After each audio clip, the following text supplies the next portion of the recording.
Lalaking adik sa paglalaro ng video games, malala ang sinapit. Ang lalaki walang tigil na naglaro sa loob ng 4 na araw. Marami ang nahihilig sa paglalaro ng iba't ibang mga video games, lalo na mga kabataan na kung minsan pa nga ay nasosobrahan sa puntong nagiging adiksyon na ito.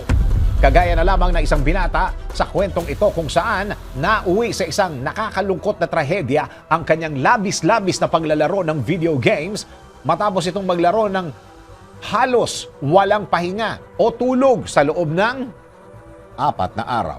Kung ano ang malalang sinapit ng lalaking ito, narito ang kwento. Isang lalaking university student mula sa Taiwan ang nagkaroon ng brain hemorrhage o pagdurugo sa loob ng utak matapos itong maglaro ng video games ng 4 na araw at 3 gabi ng tuloy-tuloy po at walang pahinga. Ayon po sa ulat, bakasyon na umano ng binatang estudyante at nagpa siyang gugulin ang oras sa paglalaro ng video games, subalit hindi naman inaasahan ng kanyang mga magulang na malululong ito sa paglalaro dahil halos hindi na ito tumatayo sa harap ng kanyang computer.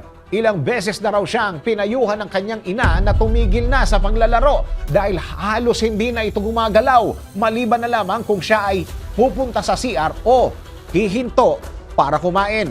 Hanggang isang araw, habang papunta ang binata sa CR ay bigla na lamang umano itong nakaramdam ng matinding sakit ng ulo na napasigaw pa bago tuluyang bumagsak at mawala ng malay. Agad namang naisugod sa ospital ang binata kung saan natuklasan ng mga doktor na pumutok ang isang ugat sa utak na nagdulot ng brain hemorrhage o yung pagdurugo sa loob ng utak. Dahil sa tindi ng kanyang kondisyon, kinailangan siyang operahan at ilagay sa life support upang mapanatili ang kanyang buhay dahil sa pananatili nitong comatose sa loob ng ilang buwan. Ayon pa sa mga doktor ng binata, ay napakaliit na lamang ng tsansa na siya ay magising pa. Kaya naman isang napakabigat na desisyon ang ginawa ng mga magulang ng binata at iyon ay tanggalin na lamang ang life support na nagdurugtong sa buhay ng kanilang mahal na anak.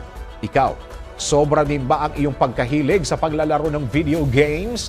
Binibigyan mo ba ng sapat na pahinga ang sarili upang hindi maapektuhan ng paglalaro ang iyong kalusugan? DWIZ Research Report. Report.